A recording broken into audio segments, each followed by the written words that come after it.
Muy buenas noches a todos, muy bienvenidos a otro capítulo de Disidentes, este espacio en donde podemos conversar con distintos invitados de temas atingentes, de temas de pronto que nos gustaría poder escuchar más en la iglesia y que a veces no se habla, a diferencia también en otras que sí se está hablando, pero en la mayoría vemos que hay temas que de pronto son medios conflictivos, que este es el espacio en donde tratamos de tocarlos para poder juntos conversar, encontrar la verdad, acercarnos más a Dios y entender de que somos sal y luz como cristianos en el mundo, y para eso debemos entender que tenemos una opinión, hay una línea que seguir y no somos indiferentes ni tampoco debemos callarnos con respecto a las cosas que están sucediendo y que estamos viendo. Así que en el capítulo de hoy tengo a muy lindos invitados que quiero presentarles y hablaremos un tema también muy particular. Sobre el tema, que va a ser lo primero, vamos a estar conversando sobre esclavitud, libertad y tiranía en base a la lectura de Éxodo desde el capítulo 1 al capítulo 7 y los invitados que voy a ir presentando uno a uno que están en esta noche conmigo son, por un lado, Felipe Luis, que ya ha estado en otros lives acá conmigo, así que muy bienvenido, querido amigo, de vuelta acá al programa. Por otro lado, también está Fernando Ortiz, mi papá. Pronto va a estar también llegando Fernando Ortiz, mi hermano. Ellos dos también han estado acá en el programa conmigo. Y nuestro último invitado, que también estuvo en el live pasado, Cristóbal, el campesino. Muy bienvenidos a todos y les pido que uno a uno puedan ahí ir comentando en el mismo orden que lo fui mencionando sobre esta noche. Así que, Felipe, muy bienvenido. Oye, muchas gracias, Pablo, por la invitación. Me sorprende que digas lindos. Creo que pocas veces me han dicho lindo, me han dicho simpático, amable, que amo al Señor, pero no lindo. Así que muchas gracias por la palabra. ¿Sí? No, un gusto acá compartir con ustedes, un honor y una bendición. Hola, buenas noches. Soy Fernando y me sentí identificado cuando mi hijo dijo lindos invitados, así que eh, estoy muy contento y espero que nos vaya bien. Eso. Cristóbal, Hola, buenas noches. Muchas gracias por la invitación. Esta es como yo les comentaba antes que esta es como mi, mi primer estudio bíblico o conversación en relación. Va a ser parecido a un estudio bíblico, así que es la primera vez que hago algo así. Y estoy bastante fascinado, fascinado. Así que muchas gracias por la oportunidad. muy bienvenidos todos. Y bueno, aprovecho de comentarle también a las personas que están viendo.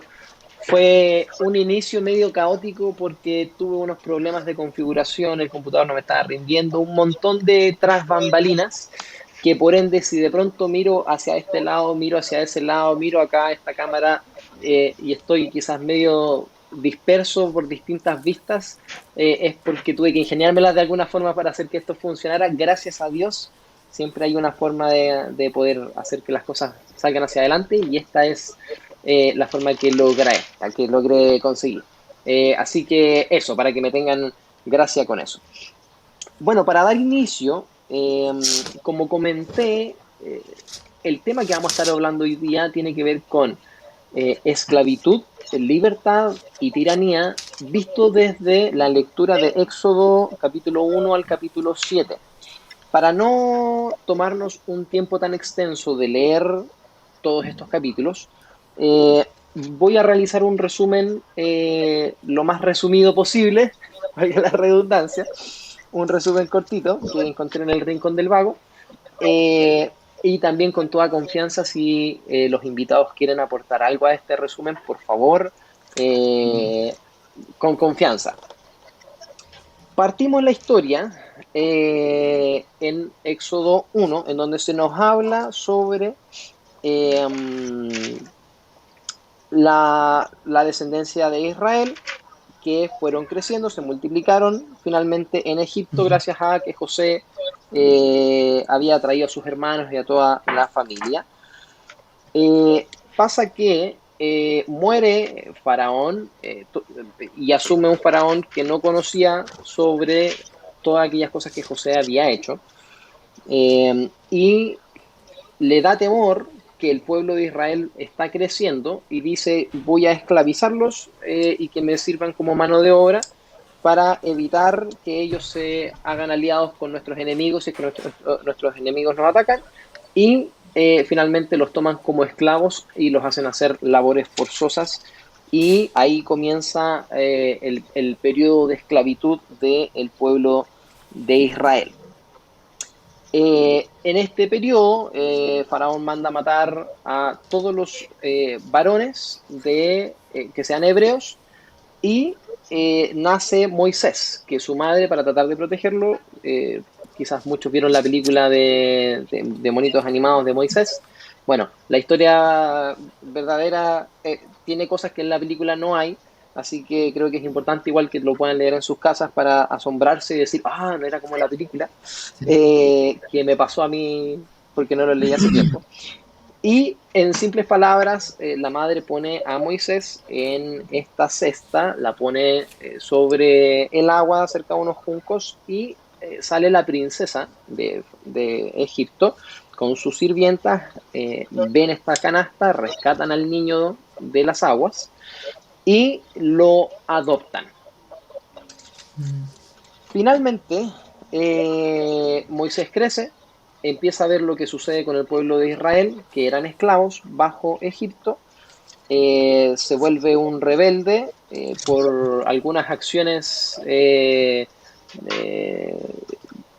medias cuáticas, como matar a alguien, termina escapando de Egipto, y en ese momento que él escapa, llega al desierto.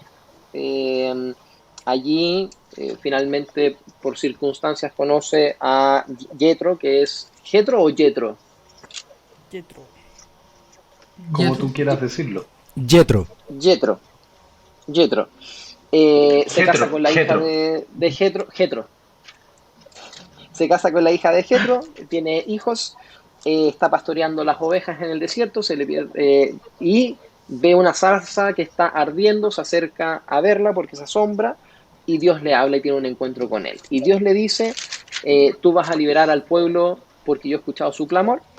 Y Dios lo manda a liberar al pueblo de Egipto e ir a hablar con Faraón. Faraón no accede a estas peticiones, lo cual finalmente se termina desencadenando una batalla de dioses, en el sentido de que es Dios contra los dioses de Egipto, y Dios le hace la promesa al pueblo de Israel sobre liberación y de que los va a llevar a esta tierra donde fluye leche y miel. En resumen, muy resumido, esos son los 7 capítulos. No sé si hay algo que me haya faltado o algo que quisieran aportar. En el capítulo 7 ya empiezan las plagas, es decir, empiezan las demostraciones de Dios para, digamos, doblegar la voluntad del faraón, que tiene, que es testarudo, de alguna manera. Eso, yo agregaría eso. A mí me gustaría agregar algo. Ah, perdón. Sí. A mí me gustaría agregar algo, Pablo, pero que es no tanto del texto, sino es más bien como una conexión con Génesis.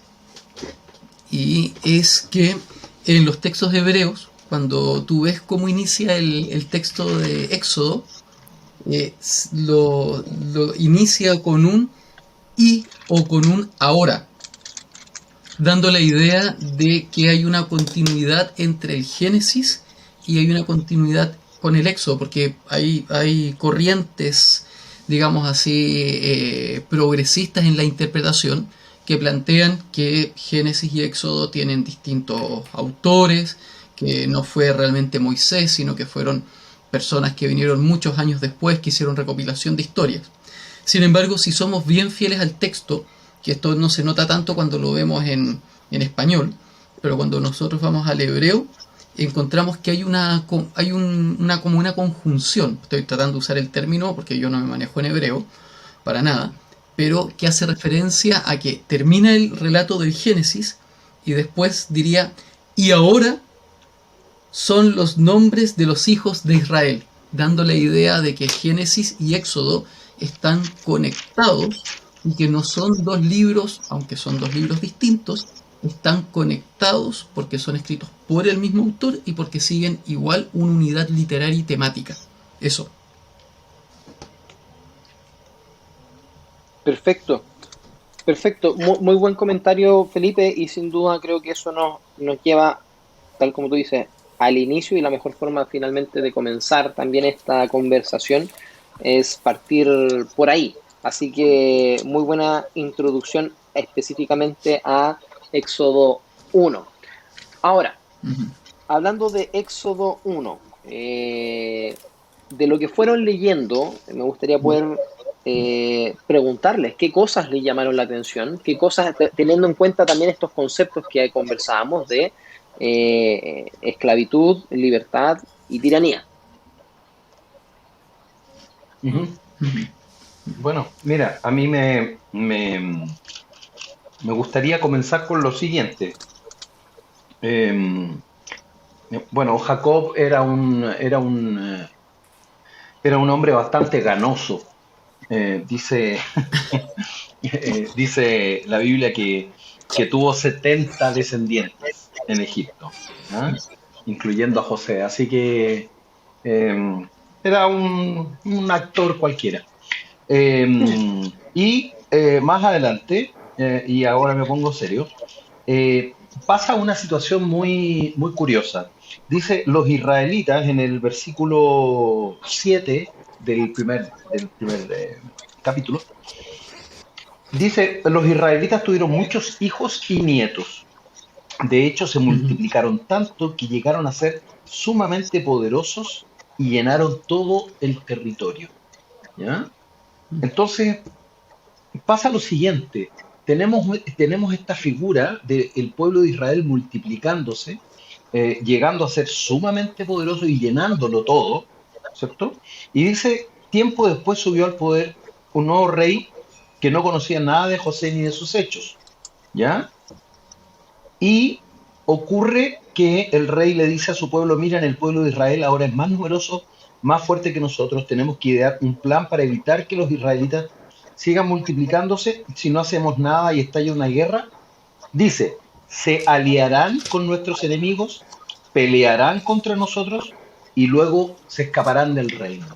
Aquí hay dos cuestiones que me parecen interesantes conversar. La primera es que en el versículo 8 dice que este nuevo rey, ¿no es cierto?, el faraón, no conocía nada de José ni de sus hechos, ¿ya? Mm. Pero no solo que no sabía la historia, esto es muy importante. ¿Qué pasó con Faraón y José? ¿Qué pasó con José? ¿No es cierto? No podemos leer esta historia de Éxodo sin referirnos un poco a José. Y hubo Sí. algo allí que pasó con José, que amando profundamente a Dios, sirviendo a Dios con todo su corazón, era un hombre que mantuvo una relación de amistad profunda y cercana con Faraón. Tanto así que Faraón lo nombró como su segundo al mando, ¿no? O su primero al mando después de él, vamos a decir. Le dio un anillo y él era como Faraón. Es decir, eh, tanto Faraón como José disfrutaban de una relación de amistad íntima y profunda. Entonces me recuerdo el pasaje o el versículo que está en Génesis 4.1, que dice que Adán conoció a su mujer Eva, la cual concibió y dio a luz un hijo, ¿no es cierto? Ese conocer, esa palabra conocer hebrea, que es distinto al conocer griego. El conocer griego tiene que ver con el saber, ¿no? Lo leí en un libro de historia, me lo sé. Pero el conocer hebreo tiene que ver con la relación íntima. Por eso que Eva quedó embarazada, porque ellos tuvieron intimidad. Entonces aquí cuando dice que este rey no conocía nada de José, en realidad habla de que, no, que esta relación que un día hubo ya no era más. ¿Sí? Es decir, los hebreos eran un pueblo aparte de los egipcios. Entonces, esto es lo primero. Y lo segundo, que llama mi atención en esta parte, y con esto concluyo, es que todo lo que dice el faraón, mira, dice en el versículo 10, terminando el versículo 10, en la segunda parte dice, se aliarán con nuestros enemigos, pelearán contra nosotros y luego se escaparán del reino. Uno dice, ¿cómo llega Faraón a esta conclusión? ¿Qué sistema del Mossad tenía el Faraón allí? ¿Qué CIA? ¿No? ¿Qué servicio secreto? Porque en ninguna parte se dice que los hebreos estaban confabulando, estaban conspirando para arrebatarle el poder a Faraón. En ninguna parte. ¿Y por qué no se dice? Porque esto no estaba ocurriendo. Pero Faraón temía, ¿por qué? Porque dice un poquito más arriba en el 9, dice, Israel ahora es más numeroso y más fuerte que nosotros. Es decir, el temor que entró en la mente, el corazón y el espíritu de Faraón, el temor, lo llevó a tomar muy malas decisiones. En primer lugar, creó una historia en su mente que era una fantasía, algo que no estaba ocurriendo. Esto es por el temor. Lo segundo, en el versículo 11, dice, por lo tanto, los egipcios esclavizaron a los israelitas. Les pusieron capataces despiadados a fin de subyugarlos por medio de trabajos forzados. Los obligaron. Es decir, todo esto fue producto del temor que invadió la mente y el corazón de Faraón. Así que lección, ojo con el temor. El temor no es un buen amigo. Nos lleva a tomar malas decisiones, A no ser que sea el hace temor de Dios. que las relaciones, exacto, que las relaciones terminen siendo utilitarias y nos adueñemos de las relaciones con los demás. ¿Sí? Eso, mientras tanto.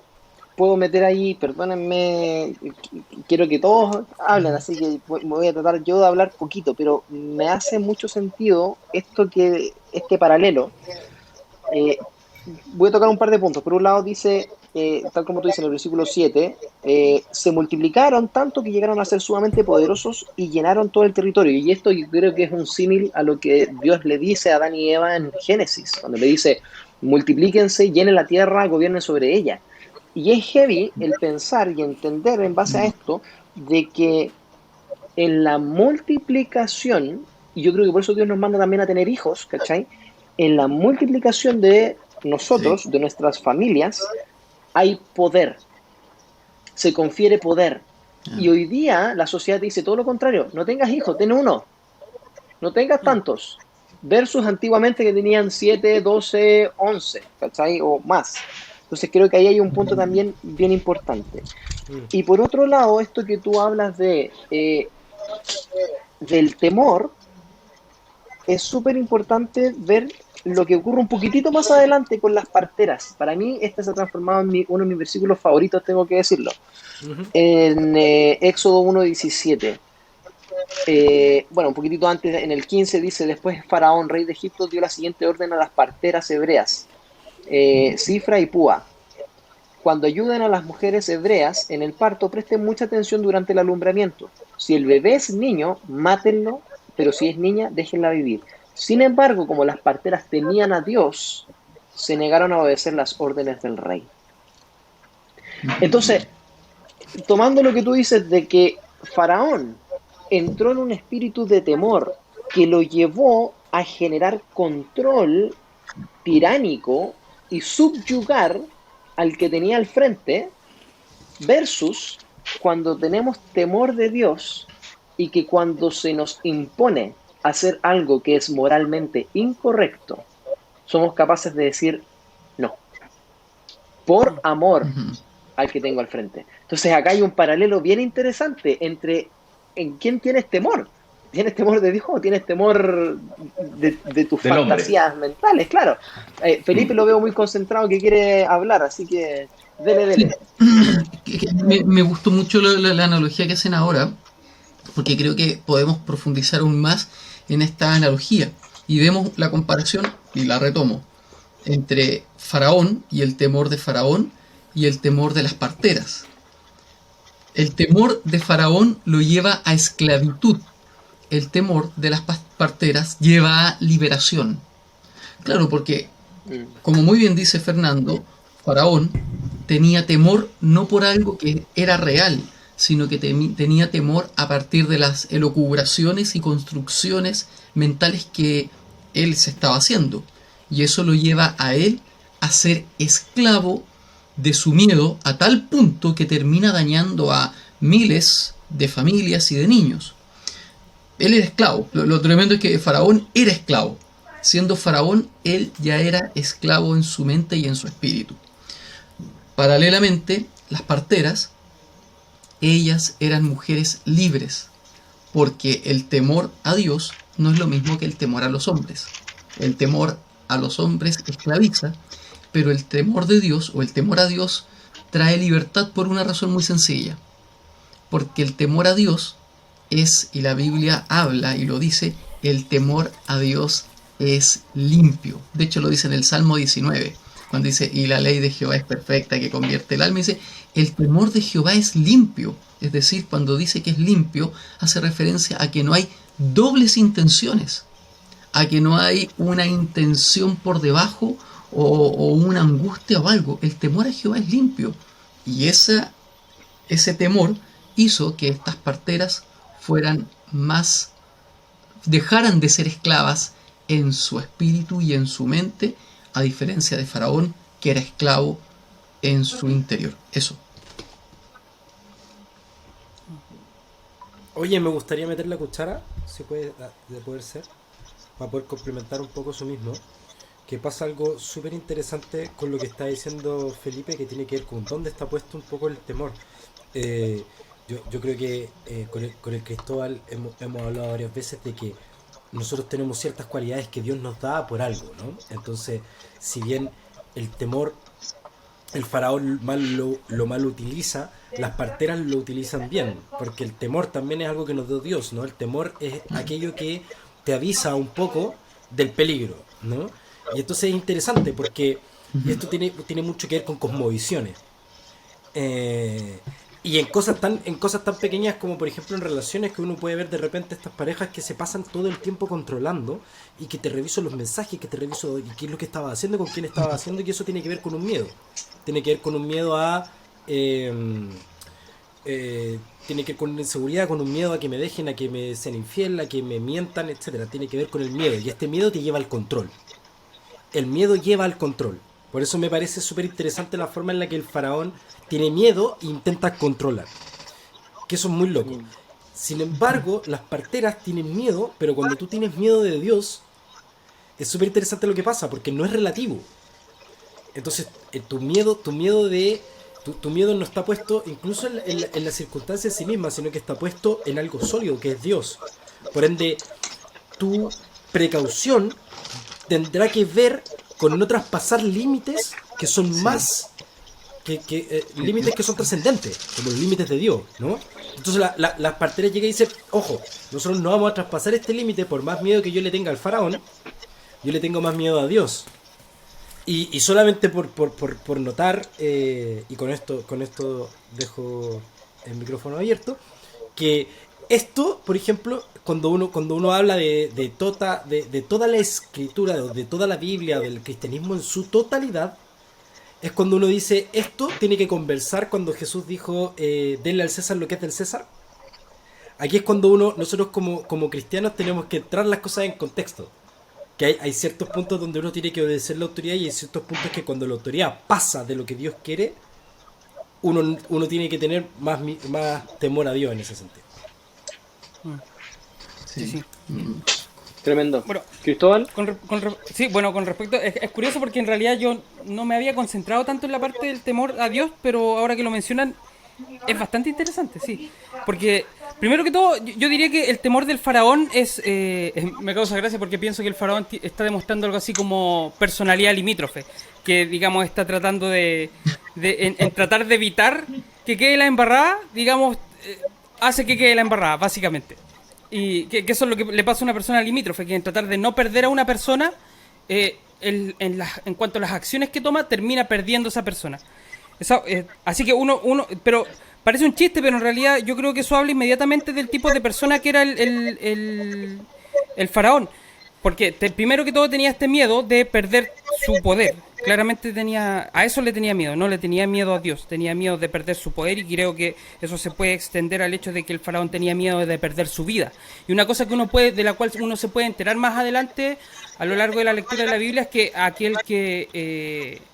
aquel que intenta salvar su vida ciertamente la va a perder. Y yo creo que eso es precisamente lo que le está pasando al faraón.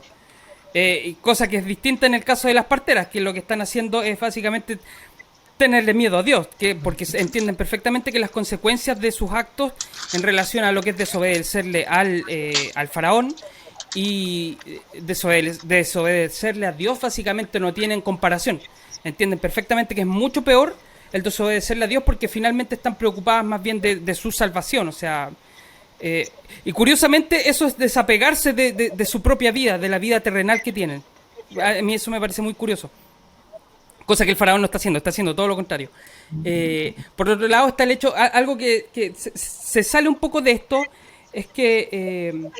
no, todavía no, ya voy a llegar a esa parte. Lo que pasa es que una cosa que me llama la atención también es de que el tipo de temor que tiene el faraón es el tipo de temor que tendría un tirano, ¿cierto? Es decir, está viendo que hay un cierto pueblo al que no conoce, con el cual no tiene una relación, y no pareciera ser que tenga una intención de tener una relación con este pueblo, ¿cierto? Lo está viendo crecer y eso le causa miedo, porque yo me imagino que si bien no lo conoce, debe saber algo sobre este pueblo, algo mínimo, y debe darse cuenta de que este pueblo no tiene exactamente la misma matriz moral que tiene él, y por lo tanto debe temerle a eso. Claro, entonces ve que esta gente está creciendo en número y que no piensan precisamente como él, y por lo tanto piensa que debe tomar precauciones en vez de, digamos, tratar de comulgar con ellos. Y eso trae los problemas que trae al final.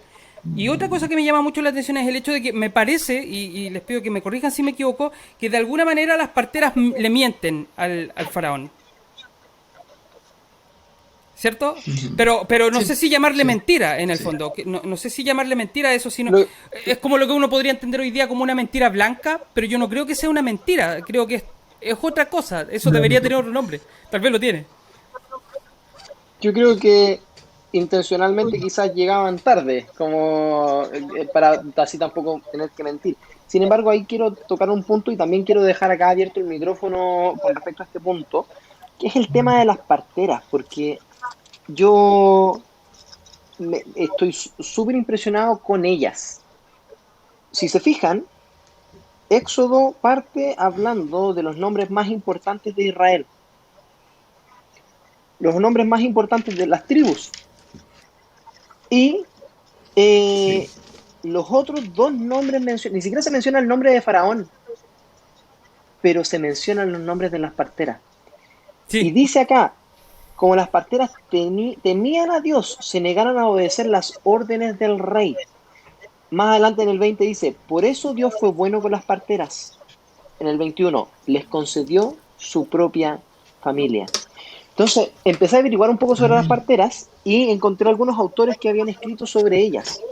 La autora Francine Claiborne dijo, la negación de las parteras a seguir las instrucciones genocidas del faraón pueden ser el primer índice conocido de desobediencia, primer incidente conocido de desobediencia civil en la historia. Cachen este otro, el teólogo Jonathan Magnotte. Él las llama el ejemplo más temprano y en cierto modo el más poderoso de resistencia a un régimen tiránico. Y esto me encanta porque, o sea, al tiro la Biblia nos dice, hey, está bien desobedecer al faraón cuando el faraón te está pidiendo hacer algo que va en contra de Dios. No significa que tenemos que ir por la vía como cristianos diciendo no le vamos a hacer caso al Estado ni al gobierno ni a nada. No tiene que ver con eso.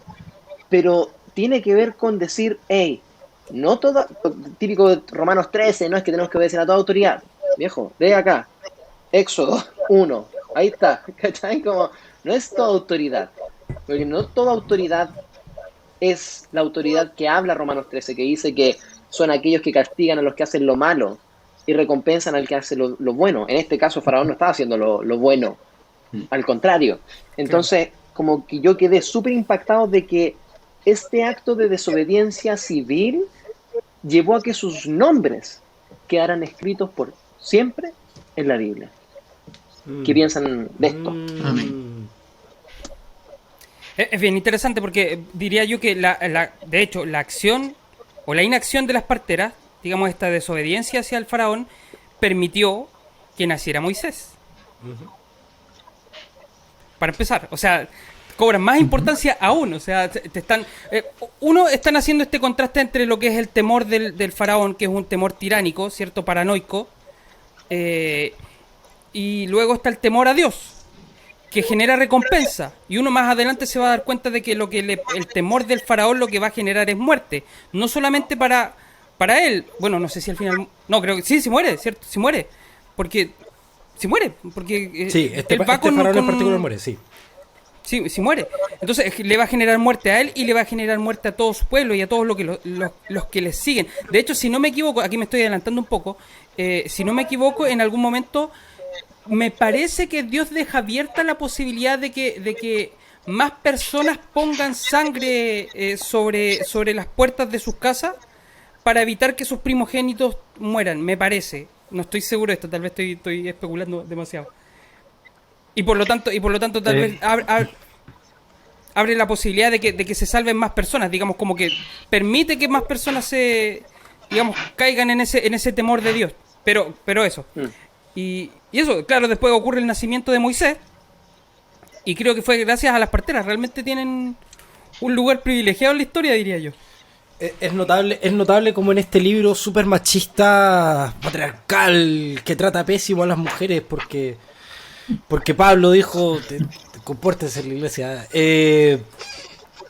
ocupe a las mujeres de una manera tan heavy, como dice Pablo, la primera desobediencia civil en la historia, y esto viene con las mujeres, y me parece interesante cómo Dios utiliza a las mujeres en general en la Biblia en lugares cruciales, como si estas parteras, porque no son todas las parteras, son 2 parteras, y esto también es interesante porque nosotros no sabemos, porque no son 2 parteras para todo el reino, para todos los judíos. ¿Me cacháis? Entonces nosotros no sabemos si son las únicas 2 o si estas fueron las 2 que decidieron no hacer caso y que por eso quedaron sus nombres aquí. ¿Me cacháis? Y eso es lo que trae, y estas son las imágenes de la Biblia, ¿no? Son las que son testigos de, y las que si no lo hacen, no nace Moisés. Y es así, claro. Si ellas no tienen temor de Dios, no nace Moisés. Ahí está la providencia. Mira, mi papá quería hablar también. Dale. Pienso que este tema de las parteras se liga también a otro tema que tiene que ver con lo que tú, Pablo, planteaste al comienzo, ¿no? Que esta multiplicación del pueblo de Israel sobrenatural, ¿no? Una multiplicación poderosa, no solo en la multiplicación, sino que un pueblo poderoso, con poder. Entonces me pasa esto. Por un lado tenemos a estas parteras que yo creo que están cumpliendo un llamado, ¿entiendes? O sea, el llamado de estas mujeres era a recibir a los bebés. Y sin duda, a mí me parece que había un factor sobrenatural en el trabajo que ellas hacían. Eso por un lado. Por otro lado, este capítulo completo, ¿no es cierto? El primer capítulo de Éxodo habla de sanidad, de mujeres de un pueblo sanas. Porque si pensamos lo siguiente, nunca en la historia de la humanidad las mujeres sufrieron tanto como actualmente por tener hijos, ¿sí? O sea, la cantidad de mujeres que yo conozco que han tenido pérdidas que han tenido problemas en su organismo, ¿no? Trompas no sé qué, o útero no sé cuánto. Es decir, la cantidad de enfermedades ligadas a la maternidad hoy en día es una cuestión galopante, ¿sí? Entonces yo pienso que en el favor de Dios, en la gracia de Dios, hay sanidad física para las mujeres. Entonces, esta cuestión es muy importante, ojo, sobre todo que las estadísticas serias señalan que a propósito de las vacunas, ¿no es cierto?, hay una cantidad exorbitante de abortos, de pérdidas y de mujeres que no podrán volver a embarazarse. Entonces, yo pienso que aquí se pone un acento muy particular en el trabajo de estas dos mujeres, que habla de la sanidad de un pueblo también, ¿no? Y yo creo que sería bueno hacer un llamado, ¿no?, a las mujeres que nos escuchan a través de este programa, que nos ven, y decirles confíen su vida en Dios, confíen sus vidas en Dios. ¿Para qué? Para que haya sanidad. Y tanto así que las propias parteras recibieron como el favor de Dios a través de sus propias familias, de formar sus propias familias. ¿Ya? Oye, y en el versículo 22 del capítulo 1, y con esto cierro, dice que el faraón dio la orden de que tiraran al río a todo niño hebreo recién nacido. Y yo quiero decir que no se nos olvide que esto sí ocurrió. Es decir, hubo una enorme matanza de niños, lo que nos habla de cuánto odio tiene Satanás por los niños en particular. Eso. Yo quisiera hacer una intervención. Oye, me encantó en todo caso la reflexión de Fernando, así como que me tocó. Me tocó, creo que fue súper. Me dejó la gloria a Dios, Fernando, excelente. ¿Cierto? Como que, de verdad, y esa idea de cuánto Satanás odia a los niños es cierto. Gloria a Dios por la reflexión, Fernando, muy buena. Por lo menos tengo que decir que a mí me gustó. Pablo, ¿puedo hacer una intervención respecto a lo de las parteras? Dele, tranquilo, dele Ya, nomás. quiero decir algo, es un tema interesante. Ya, antes de que partiéramos, estábamos conversando con Cristóbal Campesino y traté ahora de ordenar bien la idea. En el mundo de la filosofía política hay un término, hay muchos términos, hay un término jurídico que es exoneración.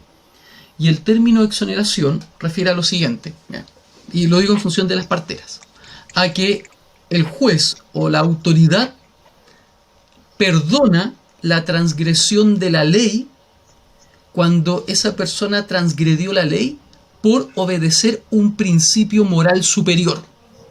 La exoneración es eso, es decir, si yo, transgredir una ley siempre es objetivo. Por ejemplo, las parteras mintieron, eso es objetivo. Porque al final, mintieron, le dijeron al faraón algo que no era cierto. ¿Cuál es el punto? El punto es que el Señor reconoce esto como un acto positivo, pero ¿por qué? Esta es mi interpretación y tengo alguna carga de la prueba para decir por qué. Porque ellas, antes que obedecer la ley, priorizaron un principio moral de la palabra de Dios, que era defender la vida. Y que por definición es superior. Si tuviésemos la palabra de Dios.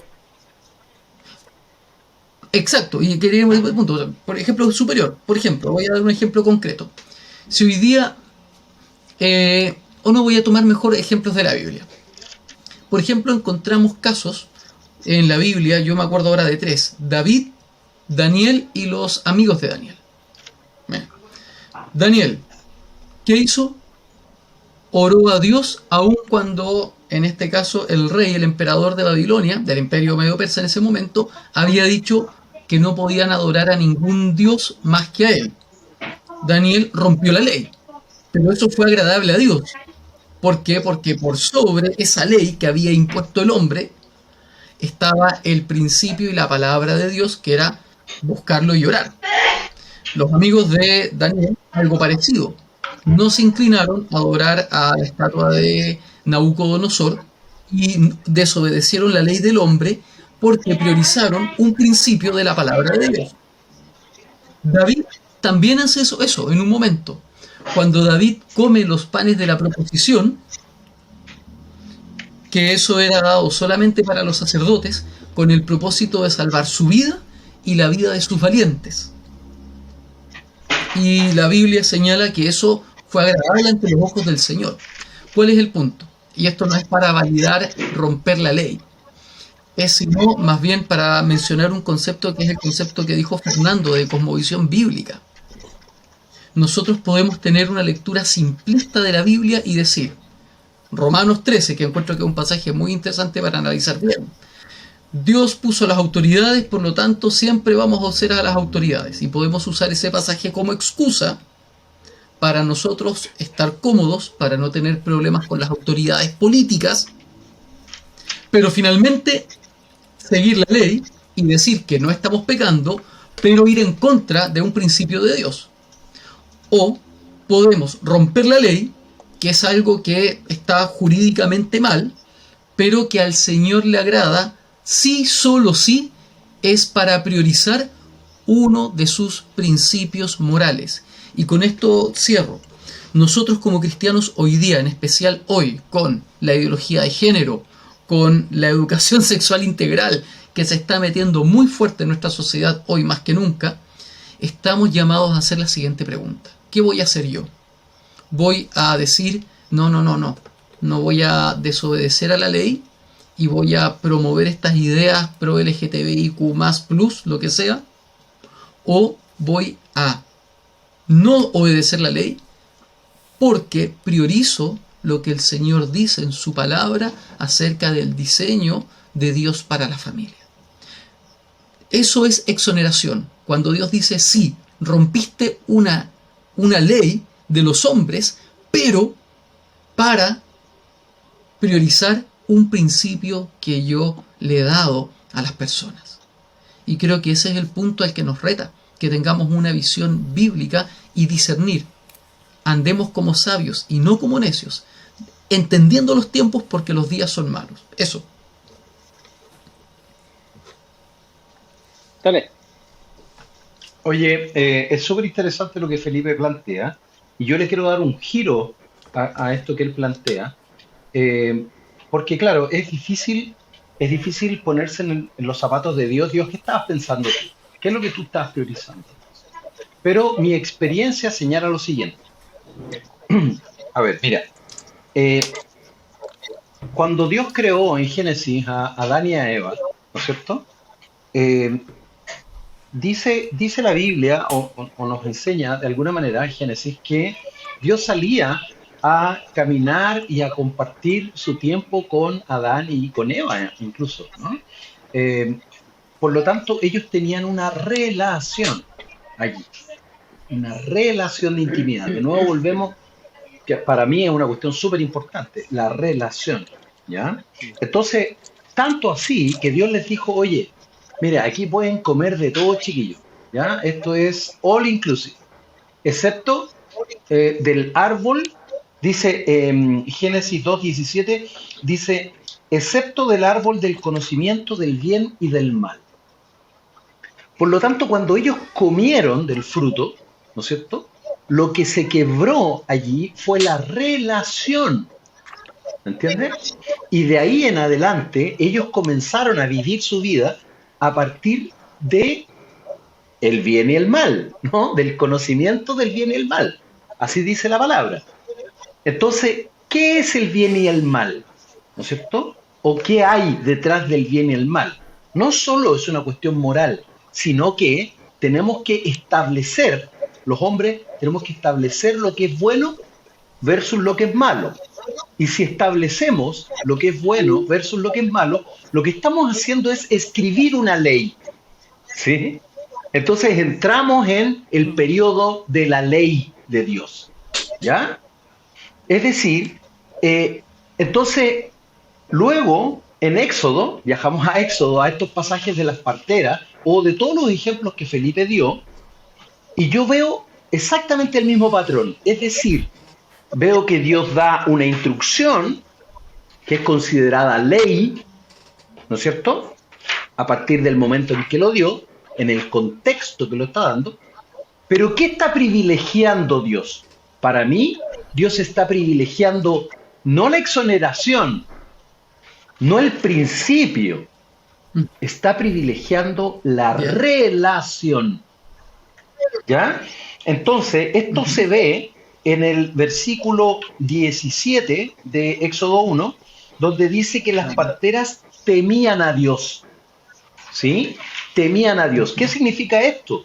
Dice en Proverbios que el principio de la sabiduría es el temor a Jehová. ¿No es cierto? Por lo tanto, lo que yo veo es que estas mujeres tenían una relación con Dios. De alguna manera lograban respirar lo que Dios respiraba, pensar lo que Dios pensaba. ¿Sí?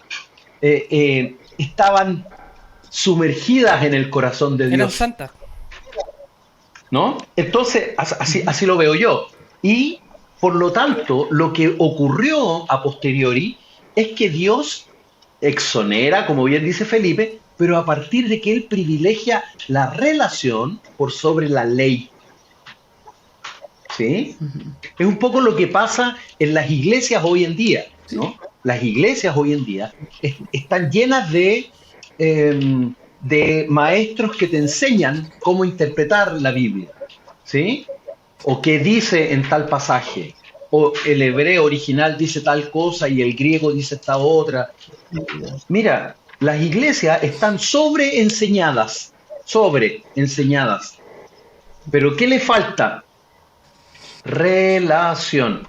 Llevar a la gente a tener una relación con Dios. ¿Entiendes? Porque cuando tú conectas en una relación profunda con Dios, tú ya no te acuerdas de la ley. La ley pasa a un segundo plano. ¿Sí? Y recibimos el beneficio de la relación. Eso quería decir. ¿Puedo decir algo? Dos cosas. Sí, dale nomás. Bueno, dos cosas. Primero, con respecto al tema de la relación, eso es algo que a mí me sorprende mucho, porque yo siempre lo digo que yo pasando de ser ateo a ser cristiano, en el fondo yo todavía estoy muy sorprendido con la gente que se dice ser cristiana, pero que no actúan como si lo fueran.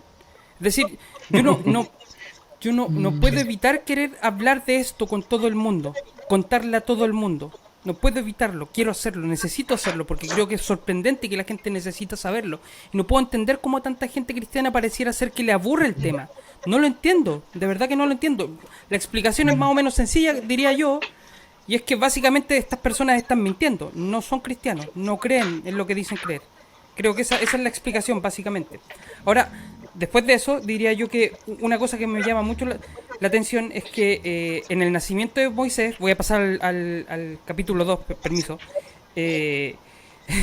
con eso me causa un poco de gracia porque de alguna manera la hija del faraón termina, digamos, adoptando a Moisés, que es un niño que se salvó gracias a las parteras, ¿cierto?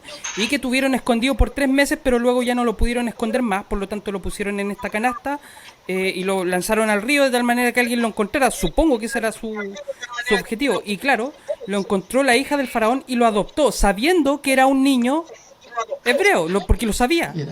Y mandó a llamar a una nodriza hebrea, que terminó siendo la madre de Moisés, si no me equivoco. Cosa que eso también debe ser providencia. O sea, justamente la madre, entre todas las mujeres que pudieron haber encontrado, eso me parece que es directamente providencia de Dios. Y resulta, me causa gracia porque de repente me imagino al faraón mirando a su hija así como, cría cuervos, ¿cierto? Entonces es muy curioso porque estoy sacando algo nada que ver, estoy sacando aquí cultura popular, pero está esta película que se llama Kung Fu Panda, ¿cierto? Donde el maestro le dice a su pupilo que al tomar el camino que está tomando para evitar su destino, usualmente cuando la gente busca un camino para evitar su destino, ese es precisamente el camino que los lleva a su destino. Y diría yo que eso es precisamente lo que le está pasando al faraón. Que de nuevo, esto vuelve a ser como demuestra el tipo de personalidad enferma, diría yo, que tenía el faraón, psicológicamente enferma, que era una persona con personalidad limítrofe, si es que uno lo quiere entender en términos más técnicos psicológicos de hoy día. Que el camino que estaba tomando básicamente lo lleva a su propia condenación. Cosa que es apropiado, porque en el fondo el camino que está tomando es un camino que se aleja de Dios.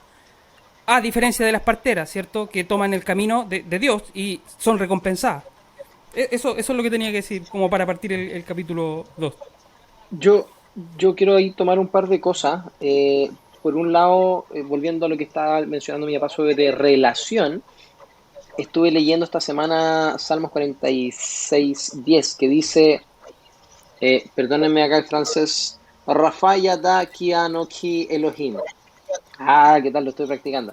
Dice, está mal, como, bueno, no sé si está mal traducido, pero nosotros lo hemos entendido como estén quietos y sepan que yo soy Dios. En simple, ¿cachai? Sí.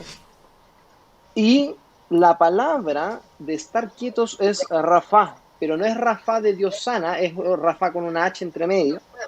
Y esto tiene que ver no con estar quieto, sino con rendirse, con ser débil, con soltar. En la rendición, Gloria a Dios.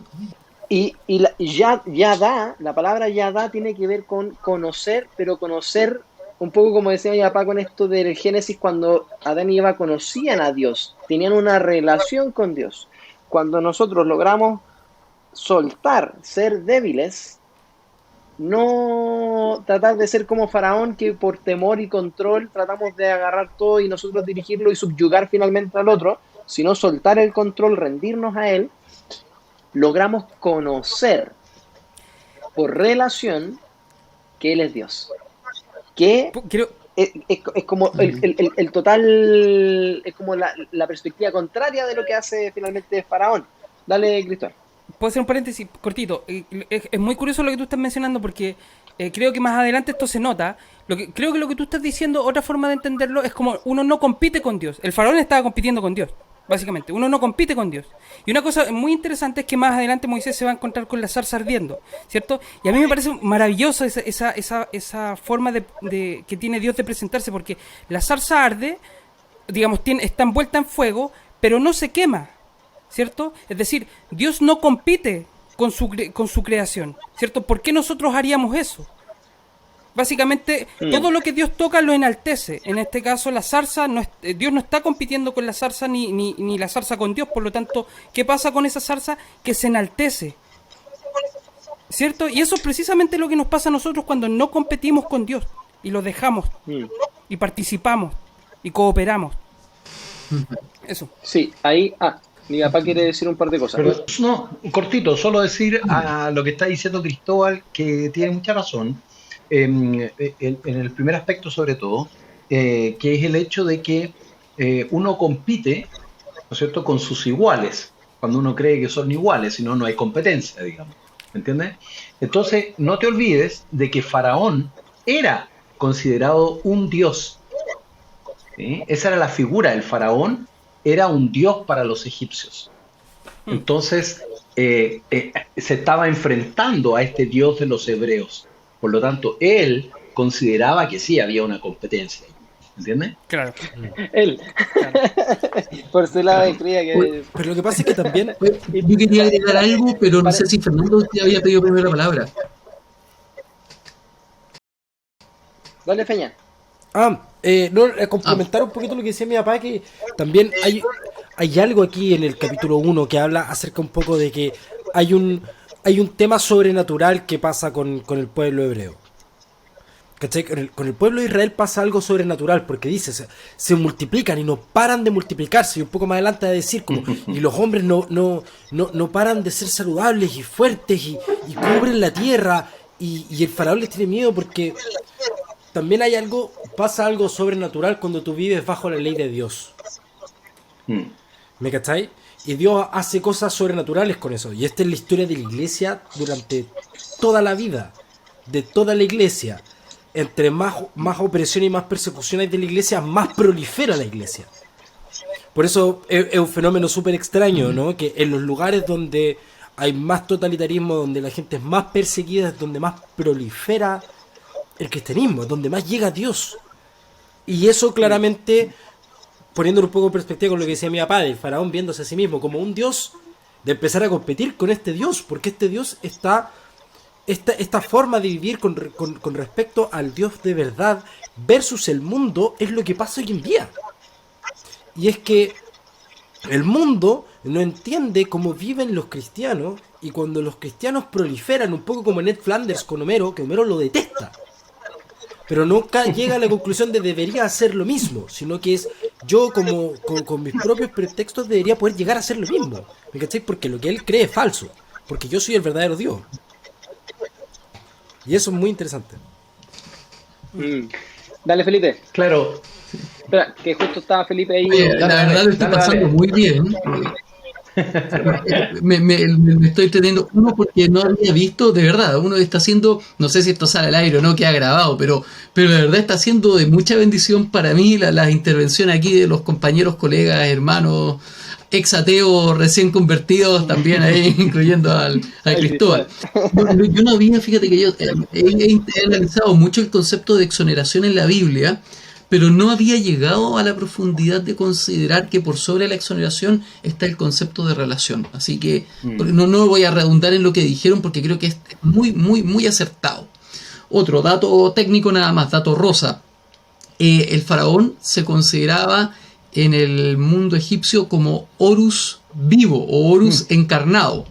Es decir, el faraón se nombraba a sí mismo como el Horus vivo, por decir la encarnación del máximo dios egipcio. Entonces era tremendo ahí la visión que tenía el faraón sobre él mismo. Y obviamente como Dios en su glorioso poder lo humilla porque era un simple hombre.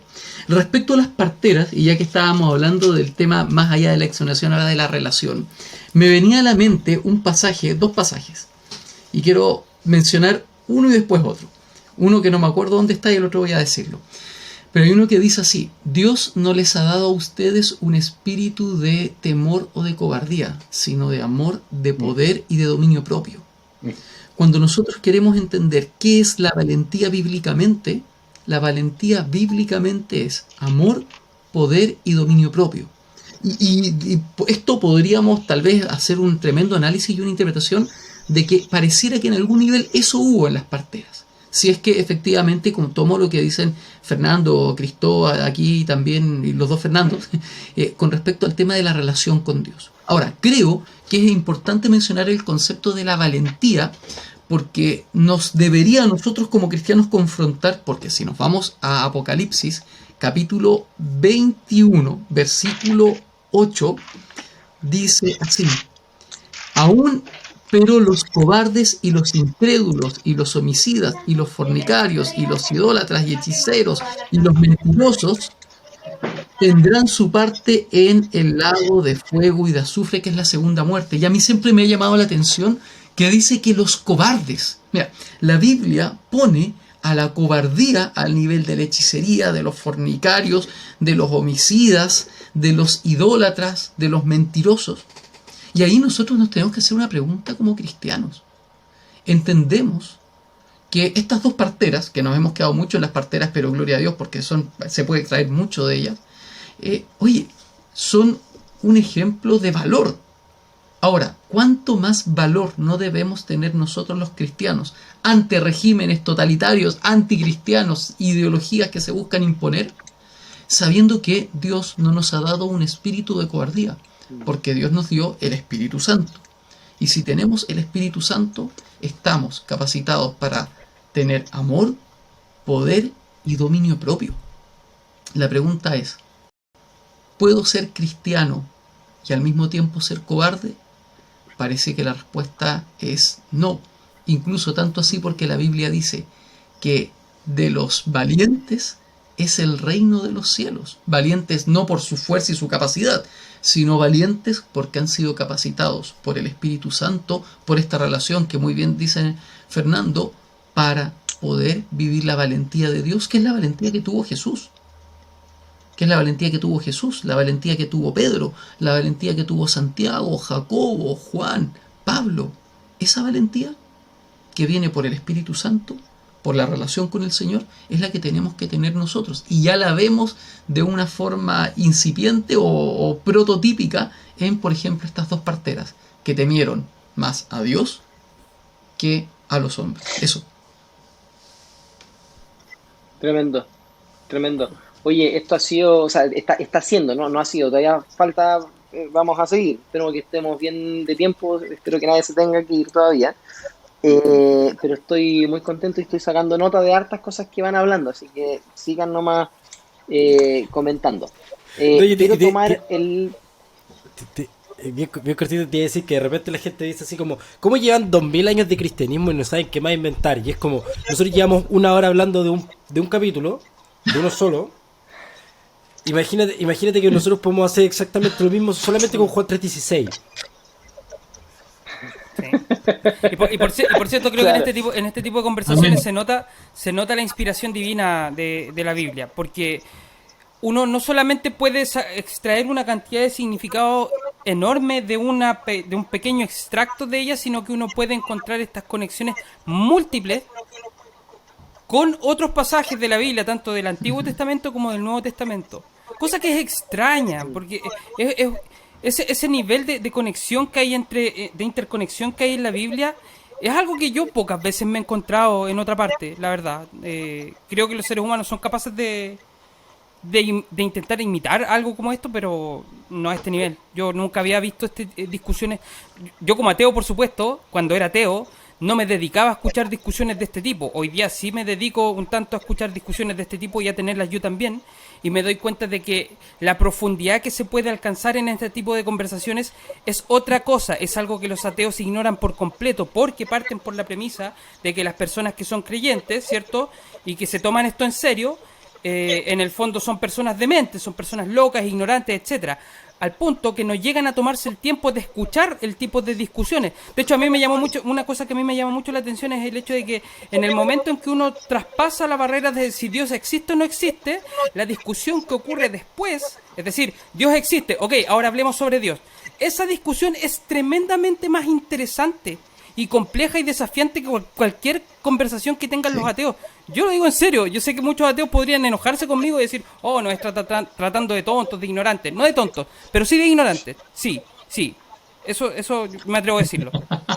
Así que, es Hay un verdad, punto ahí súper interesante. Dale.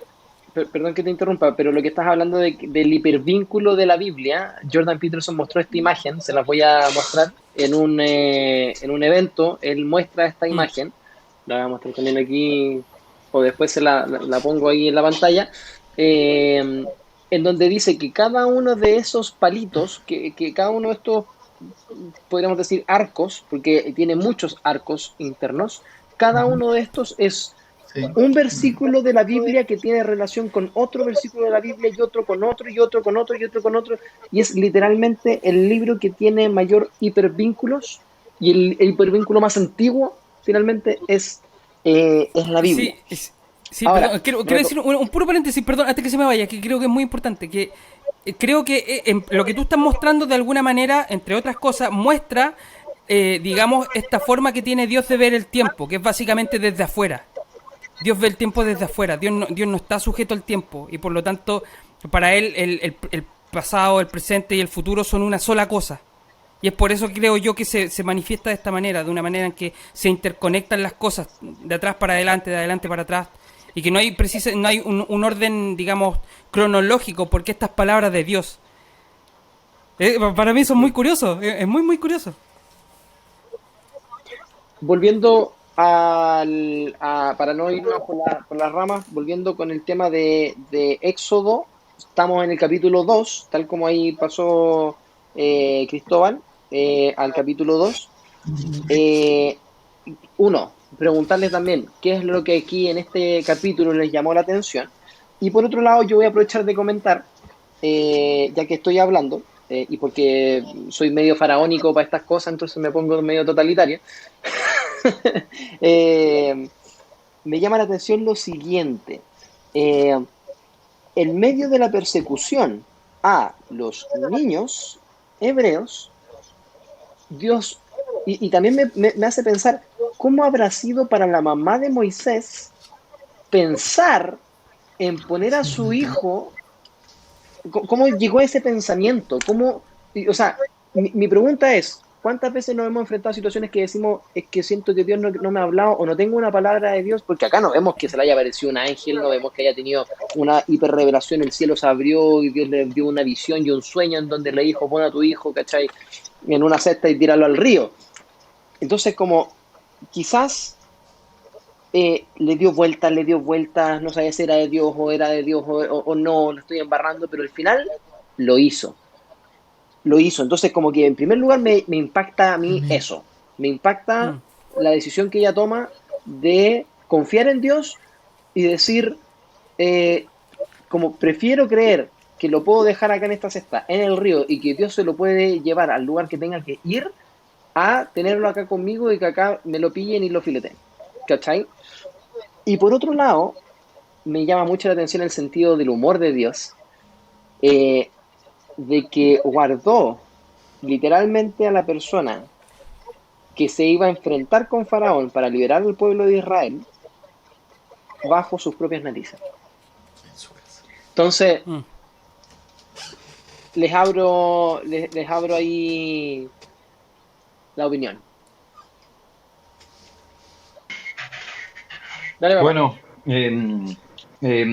lo primero que me llama la atención de este segundo capítulo es que dice en el versículo 2, habla de que escondieron a Moisés durante 3 meses. Es decir, metieron a Moisés en un canasto, en una canasta, ¿no es cierto? Pero Moisés ya tenía 3 meses, ¿no? Y los que hemos sido papás sabemos qué es lo que es tener un niño a 3 meses. No es un bebé de pecho, ¿no? Un bebé de 3 meses es un niño súper inquieto ya, un bebecito ya activo, ¿me entiendes o no? Eh, entonces, y esto me explica lo siguiente, ¿no? Porque más abajo se describe que, y bueno, hizo la canasta, que puso a Moisés adentro de la canasta, y dice que la hermana de Moisés puso la canasta entre los juncos a la orilla del río, ¿sí? No es que viniera navegando, ¿no es cierto? Esto a todo ritmo, no, sino que lo que me habla de que había también en Jocabed, la mamá de Moisés, había una estrategia, ¿no? Mm. Había una estrategia. Lo vamos a hacer de esta manera, no habían casualidades en esto. ¿Por qué? Porque no habían casualidades en el plan de Dios, como lo que tú acabas de decir, Pablo. Es decir, había una planificación en la mente de Dios que fue llevada a cabo por la mamá de Moisés. Y una vez que encuentra la hija de Faraón la canasta con este bebé, ¿no es cierto? La hermana de Moisés está mirando todo el tiempo y ella sale al encuentro de la princesa para decirle, oye, yo conozco a una mujer que podría cuidar a este bebé, y era precisamente la mamá de Moisés, ¿ya? Para ir cerrando la estrategia de Dios. Eh, y el versículo 6 dice que la princesa sintió lástima por el bebé y, entre comillas, dice mi versión de la Biblia, seguramente es un niño hebreo. ¿Ya? Ella dice seguro que este es un niño hebreo. Lo que es bien curioso, ¿ah? Porque por un lado me habla a mí de que esta princesa anhelaba ser madre, es decir, venía este pensamiento en su mente, anidándose por un tiempo, y ve un sueño hecho realidad en este bebé, adoptarlo. Y también expone el corazón de esta princesa, que era bien distinto al corazón del faraón. Era un corazón que se lastimaba, que se dolía, que empatizaba, etcétera. Mm. Y con esto cierro esta primera parte del capítulo 2. Siempre he pensado en esto. Una de mis películas favoritas de la vida es Espartaco. Espartaco con Kirk Douglas, ¿sí? Y la Jane Seymour. Y me parece que es una película extraordinaria porque tuve la oportunidad de caminar la Vía Apia, que fue la vía donde crucificaron a los esclavos de la revuelta de Espartaco, eh, a estos esclavos los crucificaron desde Brindisi, al sur de Italia, hasta Roma, eh, uno al lado del otro, prácticamente a unos metros. Entonces, esto fue bien impresionante. ¿Y por qué fracasó esta rebelión de esclavos que pretendía liberarlos? ¿Sí? Fracasó principalmente por la mentalidad de esclavo de Espartaco. ¿Sí? Él fue engañado.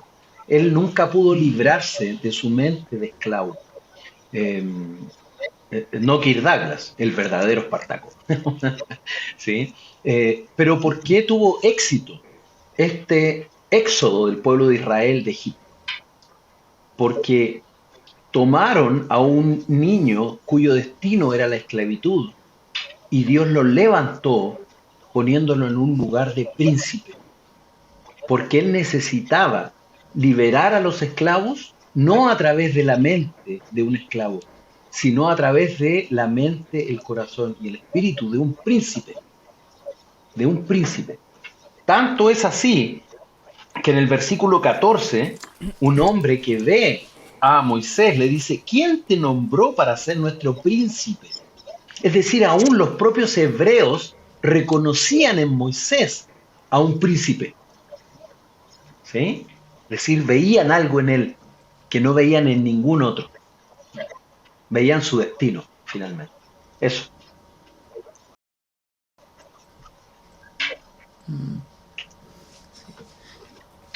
Oye, tal vez un agregar algo. Lo que voy a hacer no es doctrina, lo que voy a decir no es doctrina, pero creo que hay una conexión con lo que dice Fernando. Bueno, antes de decir lo que iba a decir, con mi hija nosotros vemos una serie que se llama Superlibro. Yo creo que ustedes la ubican, ¿Cuál?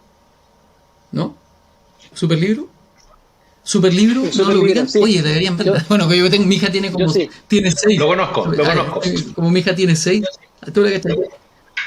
Niños que viajan, ahora está la versión nueva que tiene una animación así como súper muy buena, muy bacán y todo el tema. Y justamente el otro día, hace unos días atrás, habíamos visto la escena de cuando Moisés es arrojado al río y llega donde la princesa, donde la hija del faraón, y aparece Miriam. La verdad, cuando yo veo esta escena en Superlibro me pongo a llorar. O sea, es una escena que tú la ves en Superlibro y aunque parezca de niños, está muy bien hecha y te quebrantas. Como que hay algo ahí que el Espíritu Santo te toca al ver la imagen, la palabra de Dios en imágenes. Pero ya retomando la idea que iba a mencionar, lo que decía Fernando, no voy a decir que sea así, pero es una elucubración que uno puede hacer una conexión. Moisés, en función de que justamente fue un príncipe hebreo, pero príncipe que no tenía mentalidad de esclavo, sino que tenía una mentalidad de un hombre libre que igual tuvo que ser después renovado su entendimiento, pero de alguna forma esto me trae a la mente el hecho de Jesús. Porque finalmente Jesús es creemos en la Trinidad, no hay problema con eso, pero voy a usar un término. Jesús es el príncipe que tiene una mente libre, que no está bajo la esclavitud del pecado, y solamente Cristo nos puede liberar a nosotros de la esclavitud del pecado. Así como Dios utiliza a Moisés, un hombre que no nació con una mentalidad y que no fue formado con una mente de esclavo, para liberar al pueblo de Israel. ¿Cuánto más Jesús? O sea, podemos ver que incipientemente hay una gota de un protoanuncio de la figura de Cristo, porque encontramos a Jesús, el único hombre de toda la historia de la humanidad que tiene una mente totalmente libre del pecado y que nos puede salvar a nosotros de la real esclavitud, que es estar bajo el yugo del pecado. Y quiero decir eso porque realmente entendemos algo, que la palabra de Dios nos lleva y nos apunta a Cristo. Y eso para mí es algo, cuando el Señor me lo mostró, porque es algo que todos sabemos, pero cuando Dios te lo muestra, es algo que te enriquece tanto al entender que estos pasajes que están alejados por 1400 años de lo que hizo Cristo en la cruz, realmente están muy cerca, porque de alguna forma te apuntan a la figura de Cristo. Eso. Solo quiero decir esto, solo quiero agregar esto. Socialistas y comunistas son esclavos y tienen mente de esclavos. Eso nomás. Yo quería, Amén. yo quería, yo quería, Amén. yo quería, yo- Paréntesis. A ver, no, a ver. Dale nomás Peña, dale nomás Peña. no, agregar un par de cosas. Lo que pasa es que me prendiste un foco cuando dijiste el sentido del humor de Dios. Y es verdad, Dios tiene un sentido del humor que es súper interesante. El otro día escuchaba a alguien que hace 2 o 3 días escuchaba a un pastor que dijo exactamente lo mismo. El sentido del humor que tiene Dios es notable. Se dijo durante mucho tiempo en los círculos académicos, por ejemplo, que el Evangelio de Juan era el Evangelio más tardío porque, dijéramos, la visión que tiene de Jesús es muy distinta al otro evangelio, entonces aquí claramente hay un desarrollo, qué sé yo, entonces decía, y el sentido del humor de Dios es que el P52, que es el papiro más antiguo que nosotros tenemos del Nuevo Testamento, que sobrevive hasta el día de hoy, es de Juan. Porque Dios tiene una forma también de tener ese sentido del humor que es interesante. Otra cosa que me llama la atención también un poco era, no sé por qué también, claramente Moisés estaba circuncidado y viene de la tribu de Leví, que es de donde vienen los sacerdotes. Entonces ahí hay ciertas cosas también y sobre todo me llama mucho eso la atención. La Biblia habla mucho de ciertos linajes y hay cosas que Dios va haciendo a través de las generaciones que van conectadas. Hablando un poco acerca de cómo los versículos están conectados. Entonces, hay una cantidad de factores específicos que llegan a que llegue el nacimiento de Moisés, como después eso mismo va a llegar a Jesús. Pero me llama mucho la atención que Moisés, como bien estábamos hablando de esto del príncipe, él también viene de la tribu de los sacerdotes, que sería lo más parecido a un príncipe en esta época, dijéramos, para la tribu de Israel. Entonces, eso me llama mucho la atención. Eso. Yo quiero aprovechar de mencionar un par de cosas. Eh, por un lado, quiero retomar lo que estabas diciendo, Felipe, al inicio con esto de la exoneración, que me parece un punto muy fascinante. Y si se dan cuenta, en el capítulo 2, versículo 12, dice lo siguiente. Entonces Moisés miró a todos lados para asegurarse de Sí, que nadie lo observara y mató al egipcio y escondió el cuerpo en la arena. Está hablando antes de que dio a un egipcio que estaba golpeando a uno de sus compatriotas hebreos. ¿Qué es lo que pasa? Como que yo veo acá también el claro ejemplo de la exoneración, ¿cachai? Como hay una ley moral superior que dice que esto no está bien, ahora el tipo fue y lo mató, ¿cachai? Igual es heavy, no estoy diciendo que está bien tampoco, pero Dios efectivamente veo que hay una exoneración también en Moisés que podemos ver, ¿cachai? En sus acciones.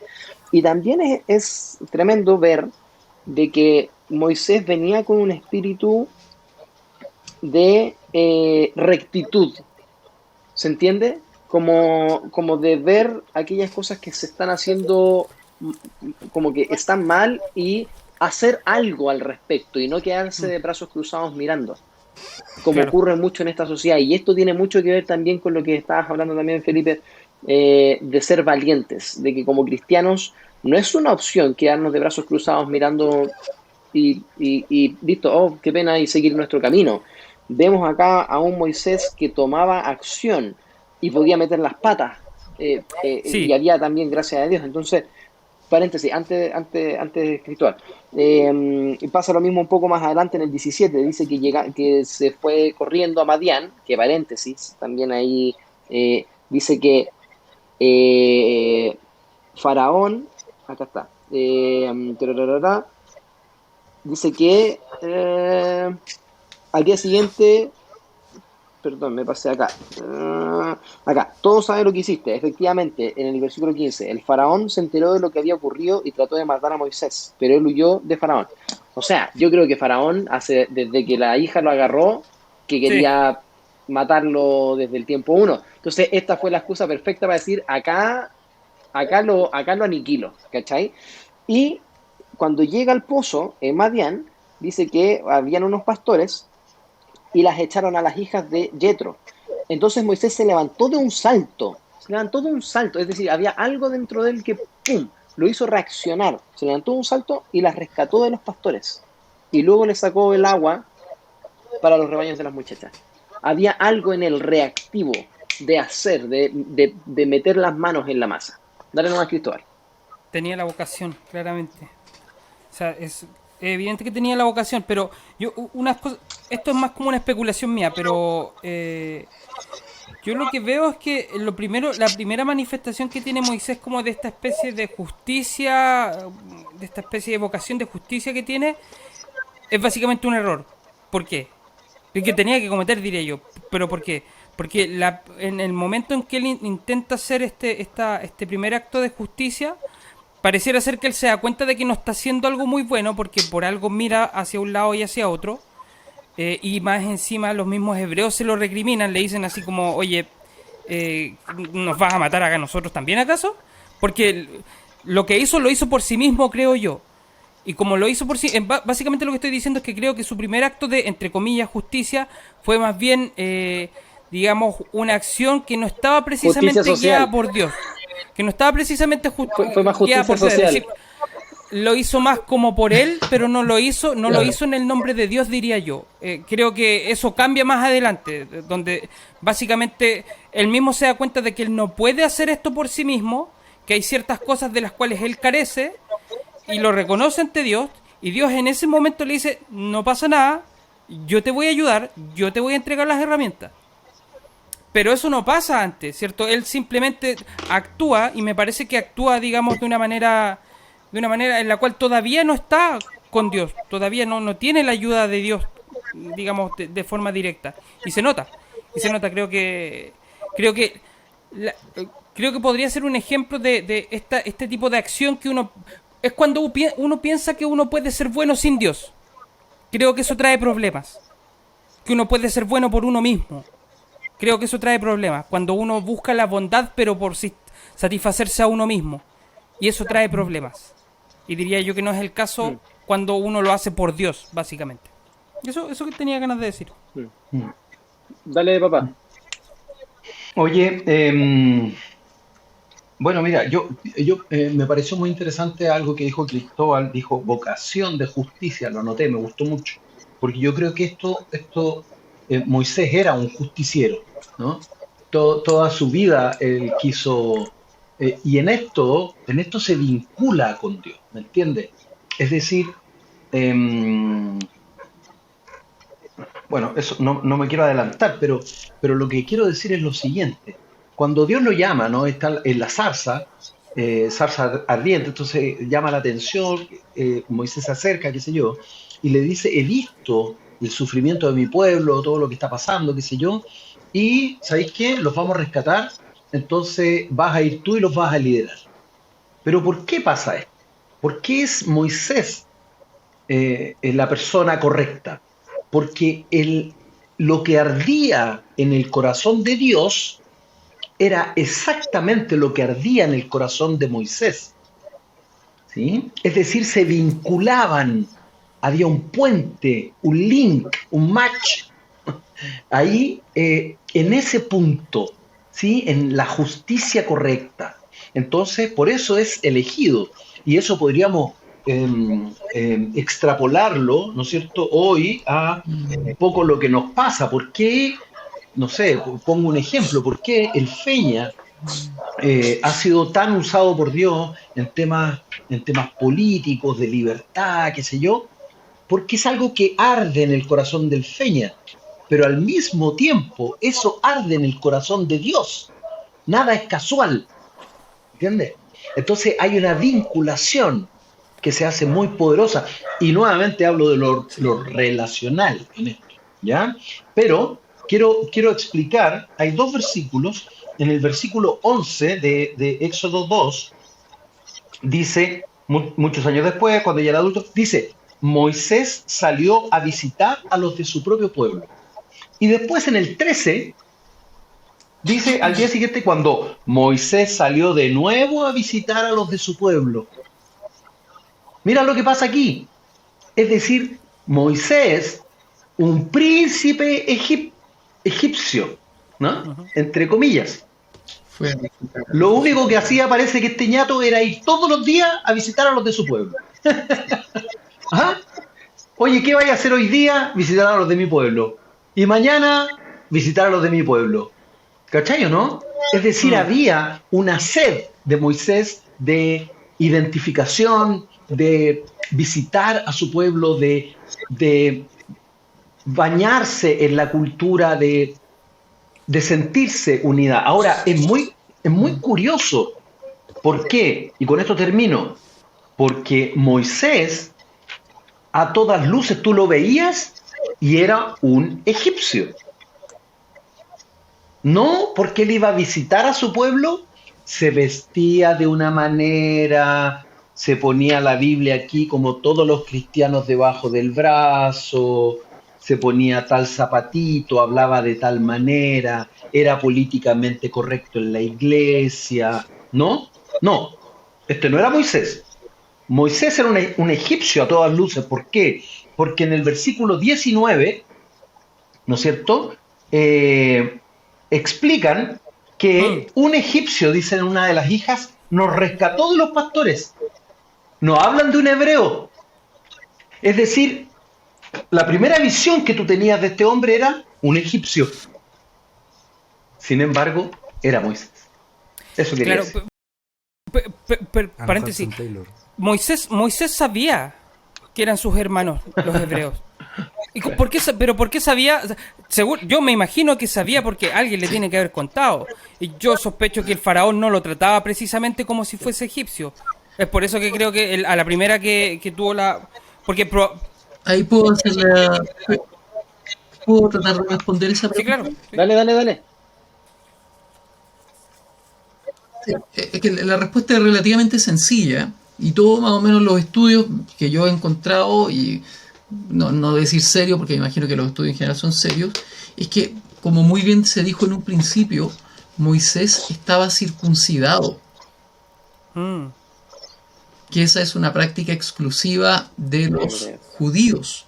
Los egipcios no estaban circuncidados por defecto. Moisés, ya cuando tuvo uso de razón para reconocer su anatomía masculina, la verdad, el tema, y que era parte de la cultura de ellos, el explicar las características de los otros pueblos.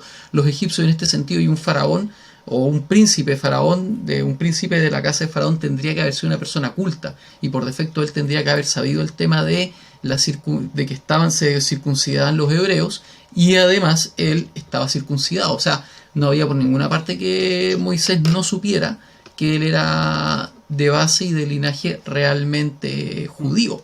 Eso es la circuncisión. Y por otro lado, también es interesante pensar como que O sea, estas él lo cosas... supo desde pequeño. Dale nomás. ¿Sigo yo? Sigo yo. O sea, yo terminé.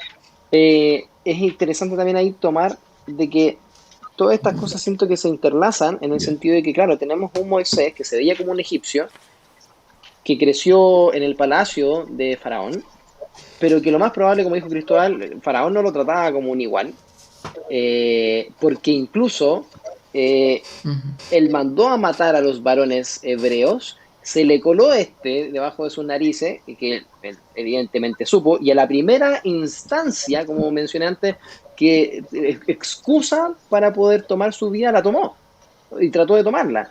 Entonces, yo creo que también Moisés, a pesar de tener una mentalidad de príncipe, de realeza, aún así, él nunca se sintió parte de, porque también Faraón no lo tiene que haber tratado diciéndole tú eres parte de nosotros, al contrario, tú no perteneces acá. Y por ende, hace también todo el sentido en que Moisés iba todos los días a visitar los de su pueblo, porque había una hambre y sed de saber, no pertenezco acá, ¿de dónde soy? Entonces también eso es como, está bien intrigante.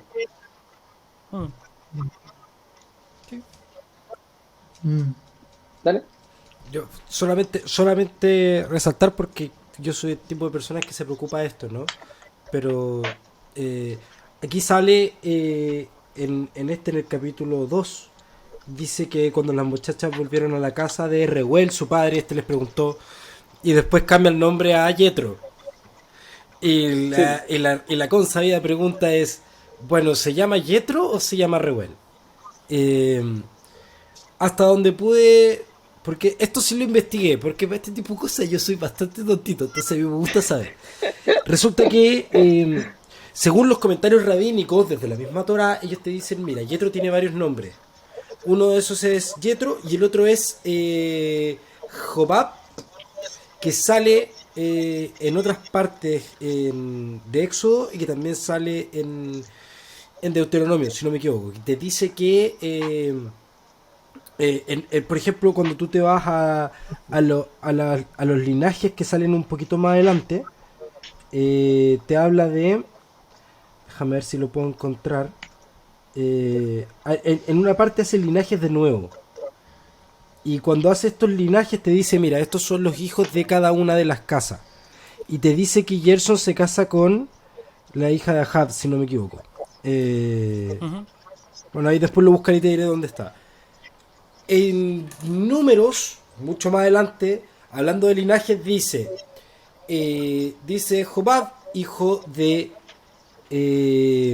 Reuel, o sea, Joab, hijo de Reuel, suegro de Moisés. Por ende, Reuel es el papá de Yetro. Y por eso ellas también lo toman como papá. Reuel significa porque es pastor la de casa Dios. de Reuel. Es un título. ¿Reuel? Reuel significa pastor de Dios. Es un título. Y Yetro significa excelencia. Entonces, uno de esos dos era un título. Puede ser, pero según lo que dice Números, uno es papá del otro. Porque al final todos los nombres dicen algo. O sea, Moisés significa sacado del agua. Que No, lo claro, dice un poquito pero, más arriba, claro. de hecho. Eso. Sí. Tremendo. Yo tengo una Oye, pregunta. Sí. dale. Dale. No, solo decir que hacia el final del capítulo 2, versículo 23, 24 y 25, ¿ya? Dice que con el paso de los años el rey de Egipto murió. Ujú. Dice, pero los israelitas seguían gimiendo bajo el peso de la esclavitud. Dice, clamaron por ayuda y su clamor subió hasta Dios, Ay, quien oyó sus gemidos y se acordó. Dios no olvida del pacto que había hecho con Abraham, Isaac y Jacob. Miró desde lo alto a los hijos de Israel y supo que ya había llegado el momento de actuar. ¿Ya?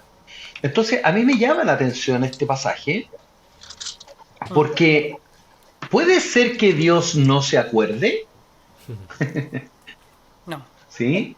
A lo mejor escoge no recordarlo, no lo sé, pero lo que sí tengo claro es que a propósito de tamaños sufrimientos, el pueblo sí se acordó de Dios. Eso sí lo tengo claro. Y yo sí tengo claro que el pueblo por muchos años se había olvidado de Dios. Que a propósito de esto, vino a recordar. Eso. Tremendo. Me gustaría hacerles una propuesta aquí mismo en el vivo. Miren, llevamos 1 hora y media y recién hemos cubierto el capítulo 1 y capítulo 2. Les hago 2 propuestas. Uno, que me gustaría igual tomar una instancia final en el momento en que concluyamos para poder sacar en limpio ciertas conclusiones de lo que cada uno de nosotros se lleva de lo que hemos conversado. Y para eso mi pregunta es, leemos el capítulo 3, ¿les parece? Y reflexionamos al respecto y dejamos los últimos 4 para hacer una segunda y así también tomarnos un buen rato. ¿O qué piensan? Me parece bien eso. Yo pienso que tenemos que parar acá. También esa era la otra opción, parar en el 2. Sí. sí. Yo ¿Peña? ¿Cristóbal? sí. Me sumo. gusta el 3, pero ¿Felipe? denle nomás, sí. Perfecto. Entonces, hagamos lo siguiente. ¿Hay alguien más que tenga algo que aportar con respecto al capítulo 2? En base a esto también que comentó mi papá, esto último, de que a mí me parece también tremendo, de que es verdad, po. Quizás, porque dice, miró desde lo alto los hijos de Israel y supo que había llegado el momento de actuar.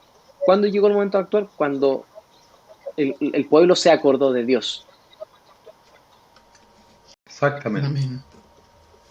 exactamente, Amén. exactamente. Mm. ¿Alguien Pero tiene...? ojo, ¿ah? Sí. Ojo Yo creo que que esa es la esto conclusión del momento. es muy interesante porque em, quiero, quiero subrayar un poco lo que he dicho, pero es importante ser majaderos en esto. Yo pienso que lo que estaba pasando con el pueblo de Israel acá era, era que se juntaban dos momentos, o dos, no dos momentos, dos instancias. Por un lado estaba la instancia particular, ¿no? De esto que yo me rindo a Dios, que yo te busco, Dios, con todo mi corazón, ¿ya? Que yo te necesito, que reconozco que no puedo solo, que este es un ejercicio personal, íntimo, profundo. Yo y Dios, nadie más. Eso es una cosa. Pero por otro lado estaba el colectivo. Algo estaba pasando a nivel colectivo. Es decir, juntos nos ponemos de acuerdo y clamamos a Dios. Entonces, estas dos instancias, ¿sí? Donde yo no hago al otro responsable. Ah, oye, vamos a clamar a Dios a las 8, ¿te parece? Sí, sí. Y después no voy. No voy porque van a ir todos. ¿Ah? No hay que ir a votar. No hay que ir a votar porque los demás van a ir a votar. ¿Ah? Entonces yo me quedo en la casa, total, los demás van a votar. No. Lo que estaba pasando aquí era una instancia en dos niveles. Una instancia personal, íntima, profunda, de verdad, de honestidad, de necesidad. Y al mismo tiempo estaba pasando esto en todas partes, lo que se transformaba en un tema colectivo. Eso quiero decir. Amén. Tremendo. Yo creo, no sé si anda por ahí Pablo, pero es una buena reflexión para terminar. Sí, sí, sin duda. Creo que es Me, gu- muy, muy buena. me, Sí, gu- me sí, es muy gustaría buena. igual que todos pudieran como mencionar un par de puntos de aquellas cosas que fueran anotando de esta conversación, de esta primera conversación, que a mí, pucha, ha sido espectacular. Dentro de las cosas que anoté, y estas las dejo como conclusiones finales mías, y les dejo ahí abierto, para mí hay ciertos puntos claves. Uno, el miedo te hace esclavo. Dos, el miedo te lleva al control. Sí, Una palabra que dijo Cristóbal en un momento, el temor de Faraón genera muerte. El temor que Faraón tenía, que era este miedo, llevó a muerte, y efectivamente llevó a muerte, a la muerte de los niños, versus el temor a Dios que lleva a vida, que es el tema de las parteras. Ellas tuvieron temor de Dios y generaron vida. O más que generaron vida, mantuvieron la vida, ¿se entiende? Eh, por otro lado, para liberarnos necesitamos una mentalidad de príncipes, y para eso no estamos llamados a quedar de brazos cruzados mirando, sino que debemos ser valientes y tomar acción. Porque la Biblia pone la cobardía, como dijo Felipe Luis, al nivel de la fornicación, de los mentirosos, de los ladrones, y no podemos caer en eso. Esas son mis conclusiones. Peñita. Sí, yo me quedé dando mucha vuelta con el tema de, de las parteras, como que me abrió mucho los ojos eso, como el temor a Dios, la obediencia por sobre las reglas, dijéramos. Eso me dejó así bien agarradito. Y el tema de la relación también me pegó fuerte. Estuvo como hay tantas cosas, y lo que me tiene más impresionado también tiene que ver un poco con esto que decíamos, como de la profundidad que tiene la Biblia dentro de sí misma, a la hora de querer sentarte y realmente sacar un montón de carne y provecho para tu vida.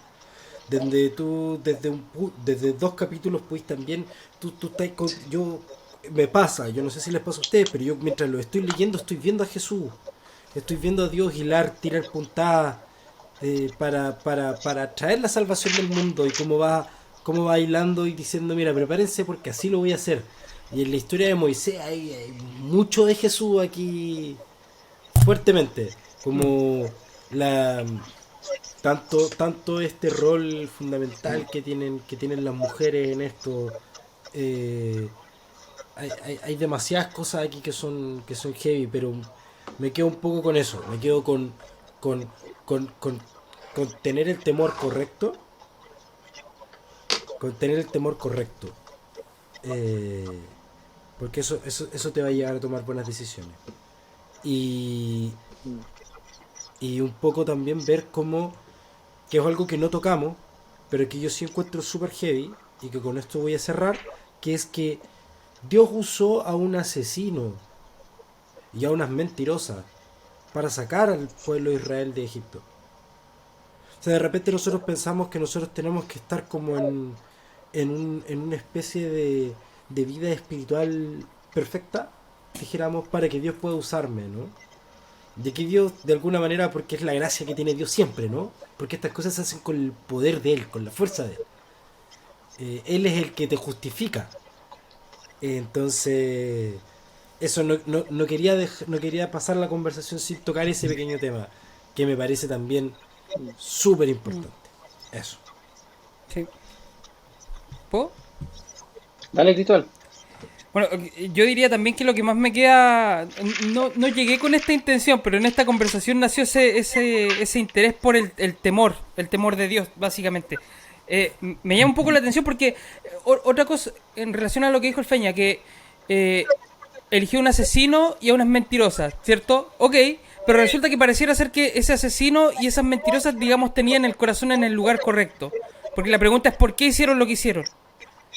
¿Cierto? Tenían razones bien específicas. Que me parece a mí que agradaban a Dios. Ahora, por supuesto que no se vaya a entender de ninguna manera que fue Dios el que hizo que estas personas hicieran lo que hicieron. Yo creo que esa decisión la tomaron ellos, con el conocimiento que tenían. Y claro, de alguna manera fueron premiados. Moisés al final del día sí fue premiado. Ahora, el temor de... Yo lo que puedo ver, y esta es pura especulación mía, pero especulación teológica, pero lo que yo puedo ver es que el temor del faraón es una representación súper clara de la idolatría. Es de la idolatría, es como la idolatría hecha persona. El faraón es eso.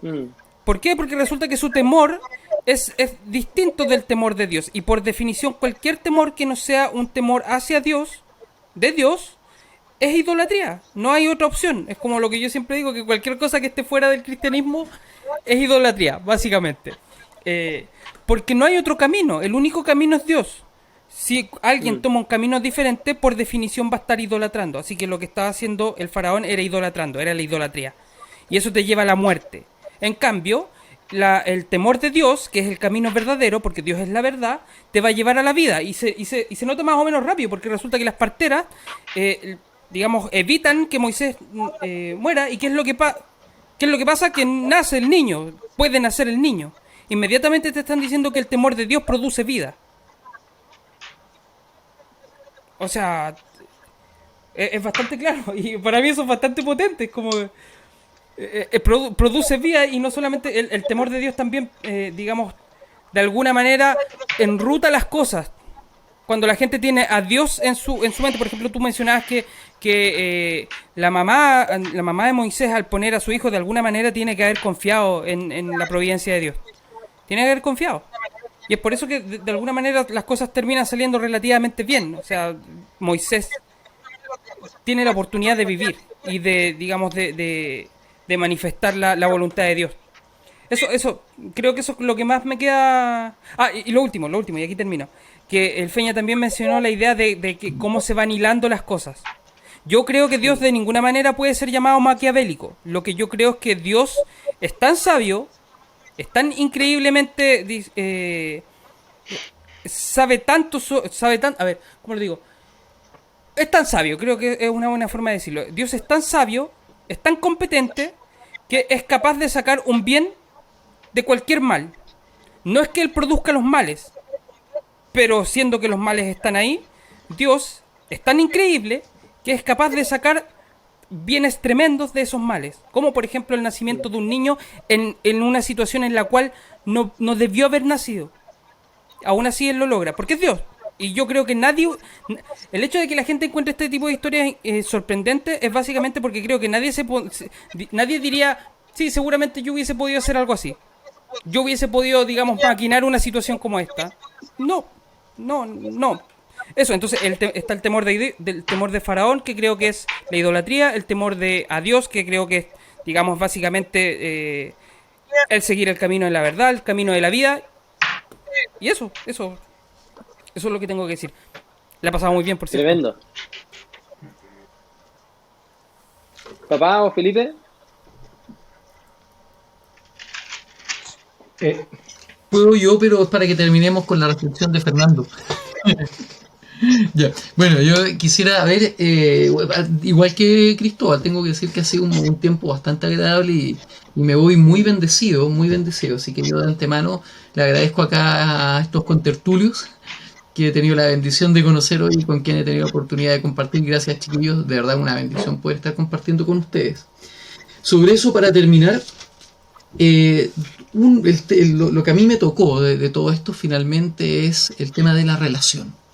Es cierto, es realmente el concepto de estas personas, en especial estas parteras, cómo ellas tuvieron de alguna forma en su ignorancia, que no tenían la Biblia, que no tenían ni siquiera la Torá, lograron tener una relación con Dios que las llevó a temer. Porque para nosotros pues, es fácil decir, bueno, tengo una relación con Dios y tengo temor al Señor, tenemos el Espíritu Santo, tenemos la Biblia, pero ellos no tenían nada. A lo más tenían la historia oral, la tradición oral. Y vemos ahí ese corazón dispuesto de ellos. Y a su vez, ver cómo Dios está trabajando el terreno para tener una relación íntima con Moisés. Porque hasta este punto vemos a este Moisés que todavía no ha tenido el encuentro con el Señor. Y consideremos que han pasado, por lo menos del momento en que ya Moisés se va de Egipto, Moisés se va de Egipto cuando él tiene 40 años. Entonces, pareciera que todo este tiempo Dios está trabajando el corazón de Moisés para que después pueda surgir esta relación con Dios, que se va a traducir en lo que sabemos después, que Dios lo va a usar para ser el libertador del pueblo de Israel. Así que si yo quisiera traducir esto en una frase, diría lo siguiente. La fe se traduce o se evidencia en relación. Evidencio o sé que una persona tiene fe no porque me diga que tiene fe, sino porque veo en esa persona una relación Amén. con Dios. Es decir, la evidencia de la fe es una relación con Dios que se manifiesta en las elecciones cotidianas de la vida. Eso. Tremendo, Excelente. tremendo. Sí. Oye, bueno, me toca cerrar esta ronda. Para mí me llamó la atención el tema, bueno, del temor, de que el temor no solamente nos hace esclavos, sino que pone fin a la libertad. El temor pone fin a la libertad, ¿sí? Entonces, eso es muy importante.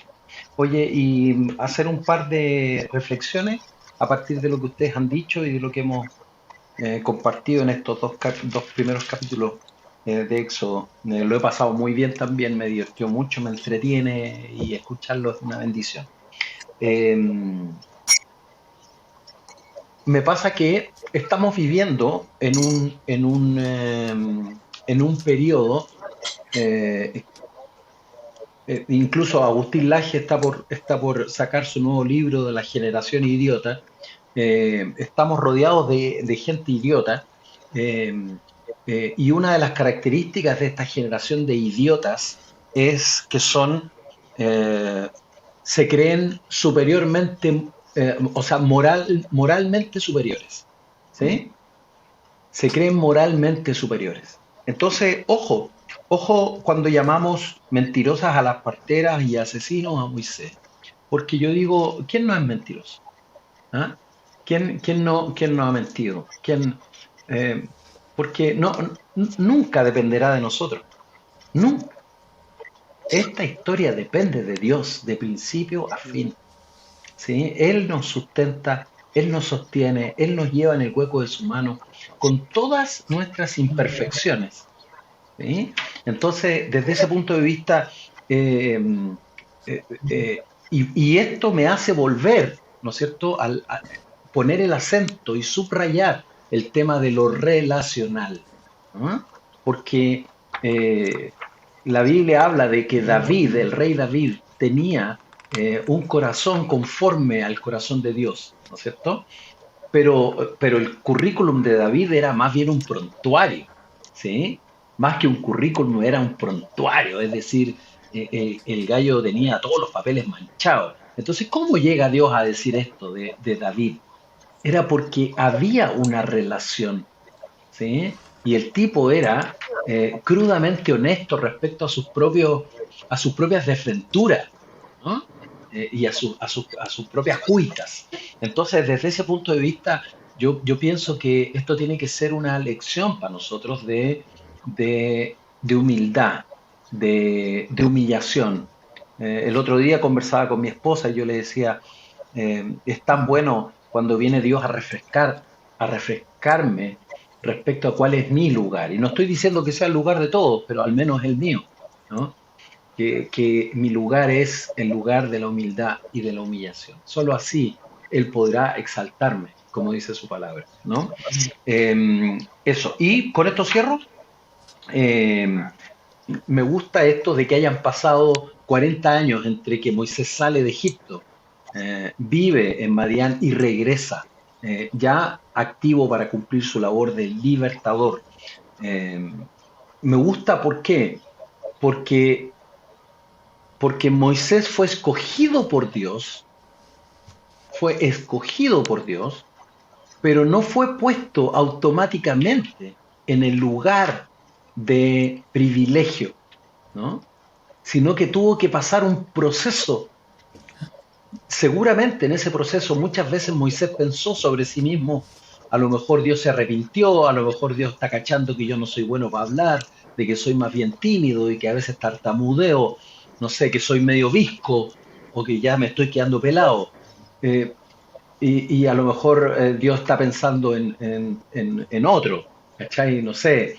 eh, pero no, si Dios te llamó, Dios te va a capacitar, no importa cuánto tiempo pase, Dios no se va a arrepentir porque Dios te conoce y te está formando. Esta es mi visión, ¿no?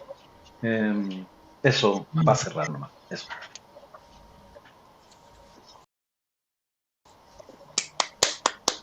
Tremendo. Oye, yo creo que todos nos merecemos un aplauso, en verdad. Esta primera jornada estuvo tremenda. Me anima a escuchar qué va a pasar en las siguientes y pucha, que de verdad esto sea de bendición, no solamente como ha sido para nosotros en esta instancia, sino para todos los que nos están escuchando, y también animarlos a escribir en el chat cuáles son aquellas cosas que a ustedes les llama la atención, cuáles son aquellos versículos, cuáles son aquellas conclusiones que sacan ustedes también de lo que nosotros vamos conversando y quizás también nutrirnos del feedback que ustedes nos puedan dar. Y también, si a esto va bien, ¿por qué no seguir con todo el libro también de Éxodo y quizás volver a Génesis y después seguir con otros más? Quién sabe, pero estaría muy lindo. Así que les animo a que se suscriban al canal, dejen ahí sus comentarios, compartan esto y también dejen sus preguntas para que podamos responder en la segunda parte. Si de todo esto que vamos conversando hay alguna duda para alguno en específico, escríbanlo en los comentarios para que así también en la segunda parte que grabemos podamos responder eh, y agradecerles obviamente su tiempo. Así que a cada uno de ustedes les agradezco su tiempo, su disposición. Yo tenía a ustedes en mi mente dando vueltas hace un rato y siento que esta fue la excusa que Dios tomó para juntarnos y eso, esperemos que hayan más cosas también ahí que Dios ponga. Así que eso, queridos, los libero para que también descansen y nos vemos en la segunda parte. Que estén muy bien.